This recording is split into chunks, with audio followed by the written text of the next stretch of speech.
नमस्कार। मैं यशपाल हंस करनाल से। आशा है आप प्रसन्न होंगे, सुखी होंगे, संतानें आज्ञा में होंगी, धन और ऐश्वर्य होगा, मन में शांति होगी, परिवार में शांति, घर में शांति, सब बनी रहे। माता सरस्वती की कृपा आप पर बनी रहे। मेरे प्यारे बंधुओं, कल मैंने आपको इंद्र का और माता लक्ष्मी का संवाद बताया था और माता लक्ष्मी ने उन घरों को छोड़ने का संकल्प किया हुआ था जहाँ पर बड़ों की इज्जत नहीं होती और जहाँ पर प्रेम और सौहार्द का वातावरण नहीं है। आज मैं आपको छोटी सी चर्चा और करता हूँ। आपको अच्छी लगे तो सराहना कीजिएगा और मुझे आशा है कि जो विषय मैं लेता हूँ वो ज़रूर आपके मन में होते होंगे कि इसका क्या कारण था। आपके मन में ज़रूर ये एक स्थिति रहती होगी कि माता लक्ष्मी की सवारी उल्लू क्यों है। किसी की कुछ है, किसी की कुछ है। अच्छे अच्छे सुंदर दिखाई देने वाले ज्ञानवान प्राणी हैं उसके अंदर, उनकी सवारी के रूप के अंदर माता लक्ष्मी जो कि अति महत्वपूर्ण है, उसकी सवारी उल्लू क्यों है। आज इस पर चर्चा करता हूँ, फिर आगे आपको उपचारों का भी बताऊँगा, चिंता मत करना। पहली बात ये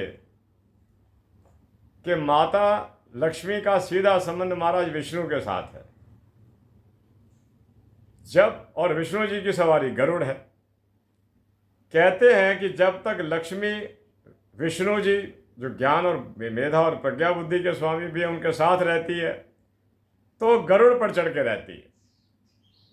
एक पूजनीय जीव है वो गरुड़ और बहुत महत्व है उसका हमारी संस्कृति के अंदर।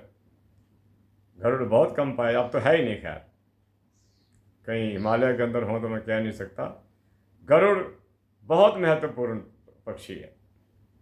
उसकी सवारी जो है विष्णु जी उस पर बैठते हैं। जब तक लक्ष्मी विष्णु जी के साथ ज्ञान के साथ रहेगी तो वो गरुड़ पर ही सवार रहेगी। एक सम्मानित उसका सिलसिला चलेगा। लेकिन जब लक्ष्मी अकेली पड़ जाती है, यानी कि बुद्धि रहित हो जाती है, जबकि किसी व्यक्ति द्वारा अर्जित धन अगर वो बुद्धि रहित रूप के अंदर प्रयुक्त हो रहा है तो उसकी लक्ष्मी उल्लू पर सवारी करेगी। अर्थात जिसे दिन में भी कुछ दिखाई नहीं देता। आपने देखा होगा कि धनवान ज़्यादा जो व्यक्ति रातों रात हो जाते हैं वो उसी प्रकार का ही व्यवहार करते हैं जो नहीं करना चाहिए। अहंकार, स्वाभिमान जो उल्लू के स्वभाव है। इसलिए उल्लू की सवारी, लक्ष्मी की सवारी अगर अकेली है, अगर वो ज्ञान के साथ और विष्णु के साथ है तो गरुड़ पर ही बैठेगी। यानी कि अगर धनवान व्यक्ति ज्ञान का रूप लिए हुए है तो समाज में प्रतिष्ठा पाएगा।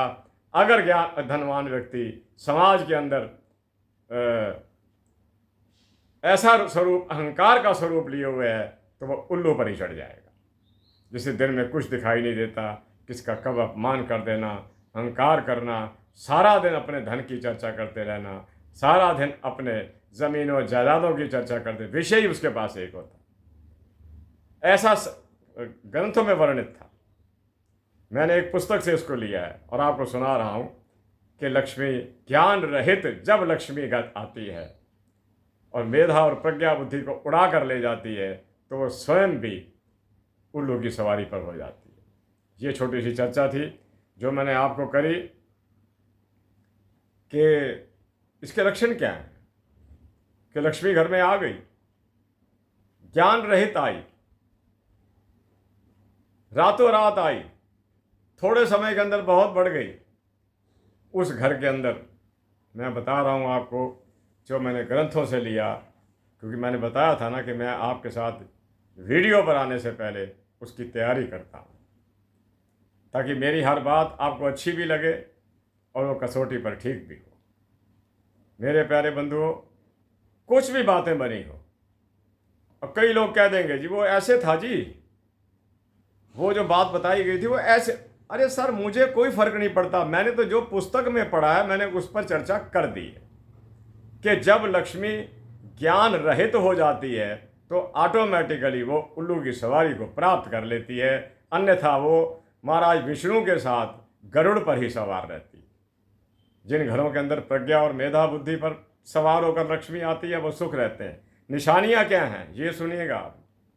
जिन घरों के अंदर लक्ष्मी आएगी और ज्ञान रहित आएगी, वहां मदिरा का बोलबाला हो जाएगा, वहां पर द्रुत क्रीड़ाएं जुए होने लग जाएंगे, वहां पर अखाद्य पदार्थ को खाने की परंपरा चल पड़ेगी। जो चीज़ें नहीं खानी, आप समझते हैं मैं किन चीज़ों का जिक्र कर रहा हूं, जो चीज़ें नहीं खानी वो खुलकर खाई जाएंगी, उनका भक्षण होगा और घर के लोग ही या घर के अंदर एक चोरी का सिलसिला चल पड़ेगा। चीज़ गुम हो गई है, कोई चुरा कर ले गया, पता नहीं चला। इसका मतलब क्या है कि घर के अंदर एक ऐसा सिलसिला शुरू होगा जिसमें जो क्रम है, सिस्टम है, वो टूटेगा और ये चीज़ें आगे चल के किसी और पतन का कारण भी बन सकती हैं। मैं नहीं चाहता कि कोई व्यक्ति जो धनवान हुआ है वो अपनी ही किसी गलती के कारण निर्धन हो जाए। ये कथा मैं आपको सुना रहा था, ये सुनिएगा। और वहाँ एक और बात आप देखेंगे, ये बात तो आप जगह जगह आजकल देख भी रहे होंगे, भोजन का अनादर।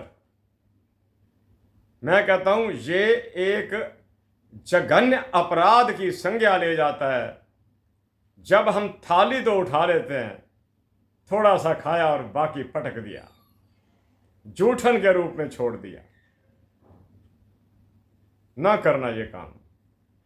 ये ठीक है कि कोई ना कोई जूठन को भी खा जाएगा, कोई ना कोई अपना पेट उससे भी भर जाएगा, लेकिन प्रभु के द्वारा रचित सामग्री को त्याग देना और उतना ना लेना जितना खाना हो, ज्यादा ले लेना, लालच है। खाया नहीं गया, छोड़ दिया। इसको कहते हैं अन्न का अपमान। जहां पर अन्न के अपमान शुरू हो जाते हैं वहां अन्न भी अपना स्थान त्याग जाया करते हैं। अन्न का त्यागना सबसे बड़ी निर्धनता का सूचक है। मेरे प्यारे बंधुओं, ये छोटी सी बातें मैंने आपसे करी, अब मैं उपचार की ओर आता हूं जो आपको अति प्रिय है। अगर किसी की कुंडली के अंदर मंगल, सूर्य और राहु इकट्ठा हो जाए, अक्सर मिल जाएंगे आप। अगर किसी की कुंडली के अंदर मंगल, सूर्य और राहु इकट्ठा हो जाए, व्यक्ति क्रोध से परिपूर्ण होगा। जोर तो पूरा राहु लगा रहा है। राहु जिसके साथ बैठता है उसको प्रमोट कर देता है, केतु जिसके साथ बैठता है उसे 4 गुना ज्यादा प्रमोट कर देता है। और राहु जिसका खराब, ऐसे अच्छे ग्रहों के साथ बैठ जाए, अपनी पूरी की पूरी जो उसका स्वभाव है वो उनको दे जाएगा। सूर्य को और गर्म कर देगा, मंगल को और, जिसे कहते हैं, लड़ाई की ओर धकेल देगा। इसका उपचार कीजिएगा। आपकी कुंडलियों में ये योग निकलेंगे। मैं तो ये कहता हूं कि जिनका ये योग दशम भाव में भी है, मंगल के साथ अगर सूर्य बैठा है तो अधिकारी बन जाएगा, बड़ा आदमी बन जाएगा। राहु बैठ खींच के पीछे ले आएगा। एग्जाम्स ही क्लियर नहीं हो रहे, बात ही नहीं बन रही। ऐसा आपको अक्सर देखने को मिलेगा। मेरे प्यारे बंधुओं, ये एक अशुभ योग है। ये सबसे पहले बात ये, अगर ये छठे घर में बैठ जाए तो विभिन्न रोगों को जन्म दे देता है। गंदे रोगों को जन्म दे देना, जिनके उपचार के समय हमारा जीवन खतरे में चला जाए, ये इसका है। इसके लिए आप तीनों चीज़ों का दान करना। सूर्य का अर्घ मत देना, अगर छठे स्थान में बैठा हुआ है, उससे सूर्य को और ताकत मिलेगी। मंगल के दान करना, मंगल का दान लाल वस्तुएं है। और पक्की बात यह है कि भोजन मंगल का दान, भोजन मंगल के अधीन आता है। राहु का मैं बताया करता हूँ, मूलियाँ दान कीजिए, नहीं मिलती टमाटर दान कीजिए, नहीं मिलती तो आप कोई ऐसी वस्तु उन लोगों को दीजिए जिनको चाहिए। रास्ते में खड़े हुए भिखारियों को कोशिश कीजिए कि कुछ ना कुछ ज़रूर दीजिए। वैसे ये लोग धन लोलुप ज़्यादा होते हैं, इनको धन चाहिए होता है, लेकिन मैं सबसे कहता हूँ कि आप इनको कोई खाद्य पदार्थ दे दीजिए, भले ही आप उन्हें कोई मीठी वस्तु दे दीजिए, कोई बात। राहु का बहुत अच्छा इलाज है। आगे चलता हूँ कि राहु के उपचार के लिए मूलियाँ हैं, टमाटर हैं और भिक्षा लेने वालों को कुछ जरूरत, जो आपके द्वारे आ गया आप उसे और कुछ नहीं दे सकते। रोटी भी घर में ना पड़ी हो, कोई ब्रेड का टुकड़ा दे दिया, कुछ सब्जी पड़ी हो तो साथ लगा दिया करो। छोटी छोटी बातें हैं, लेकिन पुरातन काल से चली आ रही हैं। इसके पीछे कोई अर्थ ज़रूर होगा कि हमारे घर से कोई खाली हाथ ना जाए। और शनिवार वाले जो पंडित जी आते हैं, जय शनि देव वाले, उसको तो देना ही देना है। राहु का इलाज भी वही है, शनि का इलाज भी वही है, बहुत सारी समस्याओं का इलाज वही है। मेरे प्यारे बंधुओं, ये करते रहना, आपको अच्छा लगे। अंदर ही अंदर एक रिलीफ मिलता है, अंदर ही अंदर एक चैन मिलता है जब वो कहता है ना, जा तेरा भला हो। और कोई बात नहीं, क्या पता किसकी ज़बान पे कब सरस्वती माँ बैठी हुई, भला हो ही जाए।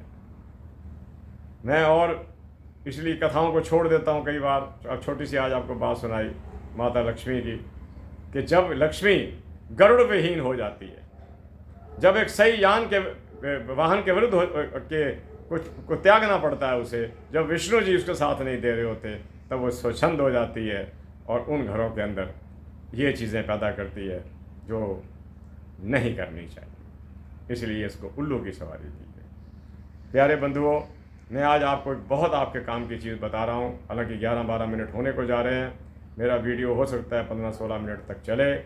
राहु जिसके साथ बैठ गया, किसी भी ग्रह के साथ, 7 ग्रह और हैं, राहु केतु कभी इकट्ठा नहीं होते, एक दूसरे से साथ में ही रहेंगे।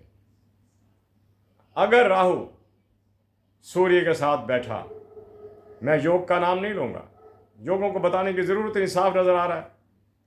अगर सूर्य राहु के साथ बैठता है तो ऑटोमेटिकली ये ग्रहण योग बन जाएगा। उस व्यक्ति की आत्मा ही अलाउ नहीं करेगी अच्छे कामों के लिए। वो बुरे काम करे भाई चाहे ना करे, लेकिन वो एक और प्रकार का जीवन जिएगा। उसकी सोच के अंदर एक विभिन्नता रहेगी।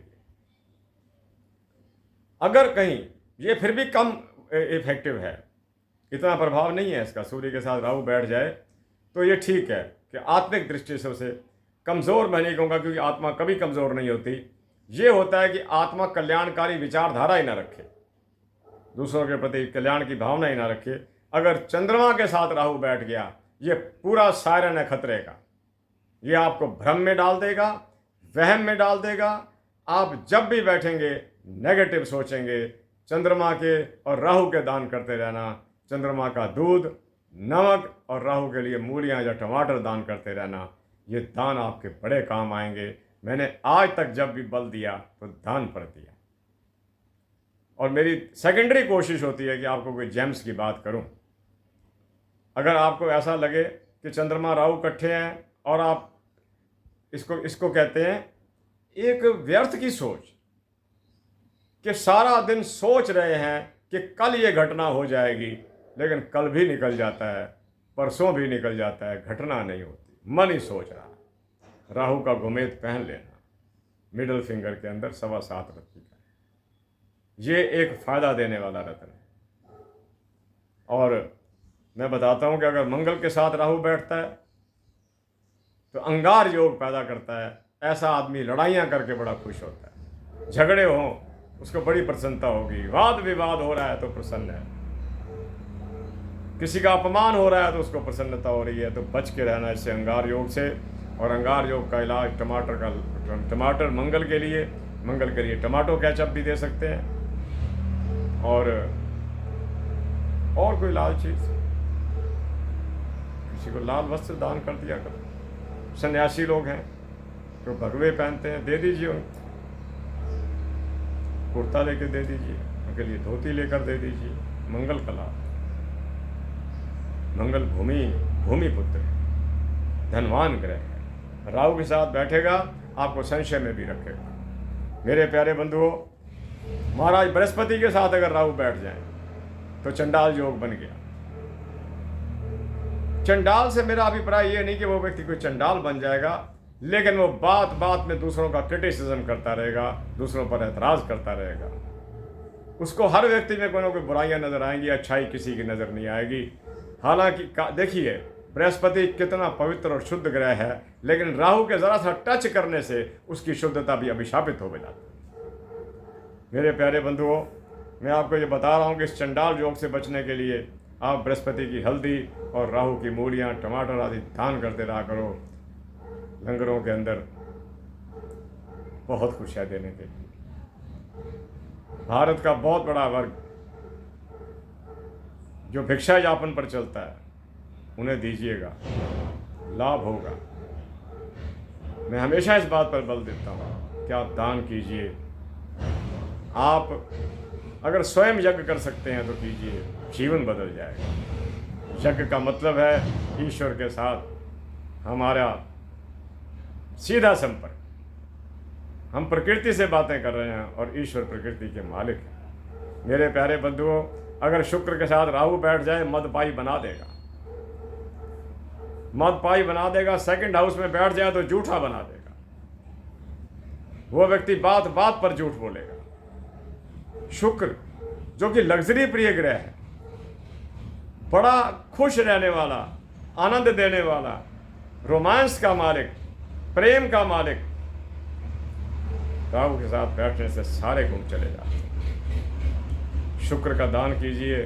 शुक्र का दान चावल है और राहु का दान तो मैं आपको बार बार बता ही रहा हूँ। मैं तो आपको इतना भी कह देता हूँ, अगर आप किसी को कुछ भी दे देते हैं और राहु का नाम लेकर दे देते हैं तो दे दिया।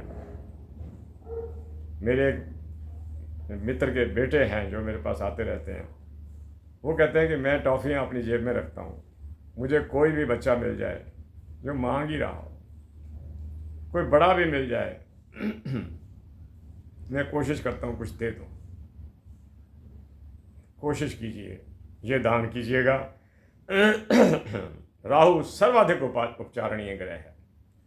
मेरे पास जितनी भी कुंडलियाँ आ रही हैं विगत 2 मास से, और जिन जिन के यानी कि हालात चिंताजनक से भी ज़्यादा चिंताजनक हो चुके हैं, या तो वो शनि में राहु के अंतर पर हैं या राहु की महादशा में शनि के अंतर पर। ये 3 वर्ष इंसान के ऐसे गुजरते हैं भाई जैसे मैं इसकी कोई व्याख्या नहीं कर सकता। अब मैं आपको बता रहा हूँ कि अगर शनि राहु इकट्ठा हो जाएं,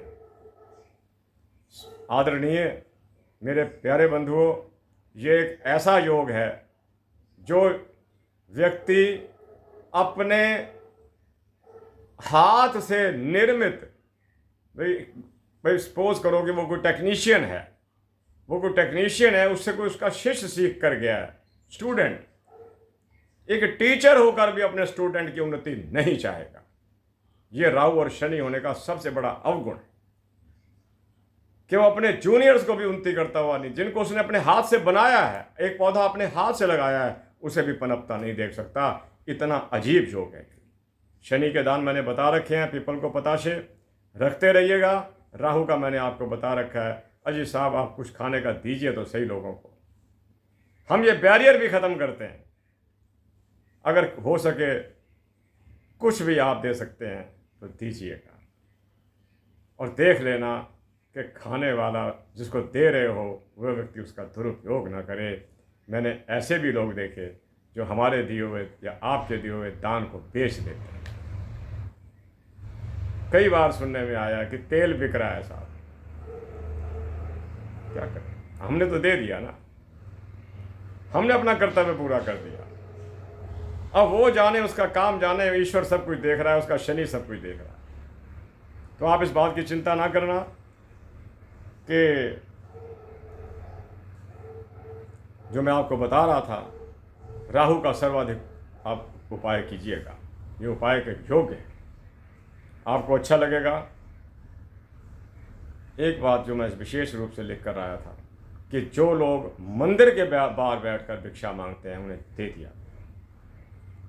आप मंगलवार को जाते हैं मंदिर में हनुमान जी को की प्रार्थना के लिए, हनुमान जी की उपासना के लिए, उनका तिलक लीजिए, सिंदूर का लगाइएगा, वो जो उसका होता है लगा हुआ उनको शरीर को।